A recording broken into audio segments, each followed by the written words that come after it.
آپ حضرات کے سامنے پیش کرنے کے لیے حضرت مولانا محمد زین العابدین صاحب مظاہری دامت برکاتہم محترم دارالعلوم شاہ ولی اللہ سے گزارش کروں گا کہ وہ پیغام پیش فرمائے.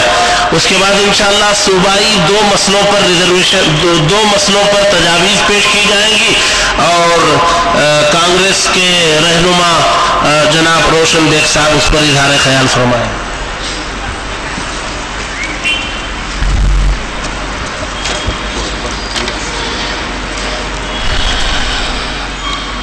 بسم اللہ الرحمن الرحیم. الحمد للہ رب العالمین والصلاة والسلام على سیدنا وسید المرسلین. اما بعد، یہ بات ہر قسم کے شک و شبہ سے بالاتر ہے کہ ہندوستانی مسلمانوں نے اس ملک میں رہتے ہوئے ہمیشہ سے اس کے تحفظ و بقا کے لیے کوششیں کی ہیں، اور نہ صرف تحفظ و بقا کے لیے بلکہ اس کو آراستہ پیراستہ مزین کرنے اور اس کے گیسوؤں کو سنوارنے کے لیے بھی بھرپور و نمایاں قربانیاں دی ہیں.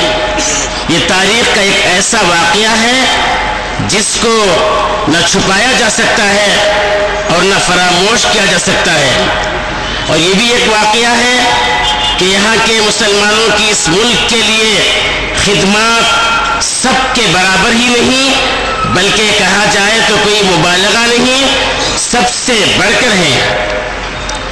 اس کے باوجود یہاں مسلمانوں کو تعلیمی و سیاسی و اقتصادی امور میں جس تناسب سے ریزرویشن دیا جانا چاہیے تھا، افسوس ہے کہ وہ ان کو حاصل نہیں ہے، بلکہ اس سلسلے میں مسلمانوں کے خلاف بعض سیاسی عناصر کی جانب سے ان کے بنیادی جمہوری حقوق سے محروم کرنے کی سازش کی جا رہی ہے. لہذا حکومت ہند سے ہمارا یہ مطالبہ برحق و برمحل ہے کہ مسلمانوں کے حق میں ان کی آبادی کے لحاظ سے معقول و قابل قبول ریزرویشن منظور کیا جائے اور مناسب نمائندگی دی جائے.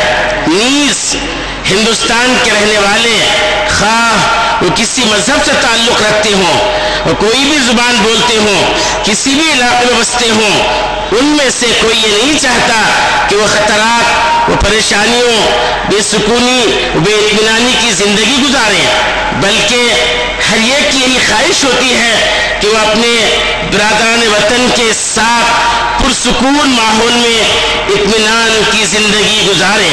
مگر چند شرپسند متعصب عناصر کی وجہ سے ہمیشہ فرقہ وارانہ فسادات و مذہبی تعصبات یہاں کا معمول بن گئے ہیں، جن کی وجہ سے جانی و مالی نقصانات ناقابل تلافی و ناممکن تدارک حد تک ہوتے ہیں.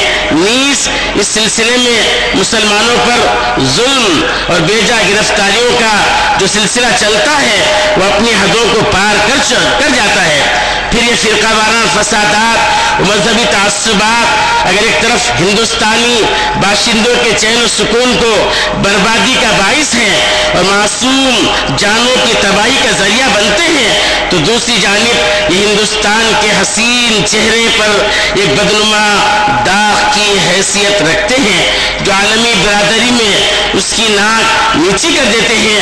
لہذا حکومت ہند سے ہمارا یہ بھی پرزور مطالبہ ہے کہ وہ حقائق کو جاننے اور شرپسند عوامل کو حقیقت کی نگاہوں سے پرکھنے کے لیے منصفانہ کارروائی کرتے ہوئے تعصب زدہ اور فرقہ وارانہ ذہنیتوں کو ٹھکانے لگائے اور ہندوستان کی ساکھ کو عالمی برادری میں باقی رکھنے اور خود یہاں کے باشندوں کے لیے پرسکون ماحول فراہم کرنے کی فکر کرے.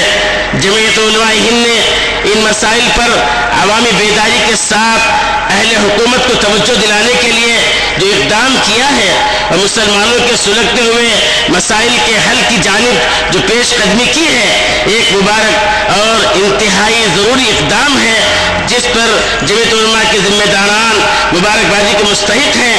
لہٰذا میں ان سب حضرات کی خدمات میں درجہ مبارکبادی پیش کرتا ہوں. اللہ تعالیٰ کی جانب میں دعا گو ہوں کہ مسلمان ہند کے مسائل کو حل فرمائے.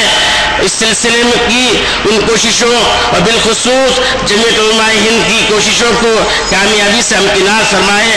آمین یا رب العالمین. والحمد للہ رب العالمین والصلاة علی سیدنا محمد رسول اللہ وعلی آلہ وصحبہ اجمعین. محمد شعیب اللہ خان، الجامعہ الاسلامیہ، مسیح العلوم، بنگلور.